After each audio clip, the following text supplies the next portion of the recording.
Friends, welcome to Telugu web plus. బాహుబలితో Prabhas international star అయిపోయిన సంగతి తెలిసిందే. ఇప్పుడు ప్రభాస్ సినిమా అంటే అన్ని భాషల్లో విడుదల చేయడానికి సన్నాహాలు జరుపుతున్నారు. ఈ నేపథ్యంలో ప్రభాస్ బాలీవుడ్ ఎంట్రీ కోసం కూడా చర్చ జరిగింది. సల్మాన్ ఖాన్ ప్రభాస్ కలయికలో ఓ సినిమా రానుందని, బాహుబలి సుల్తాన్ కలిసి వెండితెరపై సందడి చేయబోతున్నారని, సల్మాన్ ఖాన్ ప్రభాస్ కలయికలో ఓ సినిమాని దర్శకుడు రోహిత్ శెట్టి ప్లాన్ చేస్తున్నారని ఇటీవలే వార్తలు వచ్చాయి. అయితే వీటిపై దర్శకుడు రోహిత్ శెట్టి స్పందించారు.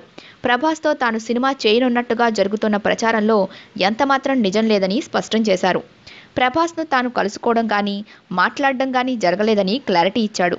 ప్రస్తుతానికైతే ప్రభాస్తో సినిమా చేసే ఆలోచన లేదని వెల్లడించాడు. దీంతో ప్రభాస్ బాలీవుడ్ సినిమా వార్తలకు ఒక ఫుల్ స్టాప్ పడిందని చెప్పాలి. మా వీడియో మీకు నచ్చినట్లయితే లైక్, కామెంట్, షేర్ మరియు మా ఛానల్ను సబ్స్క్రైబ్ చేయండి. Bye friends, see you again.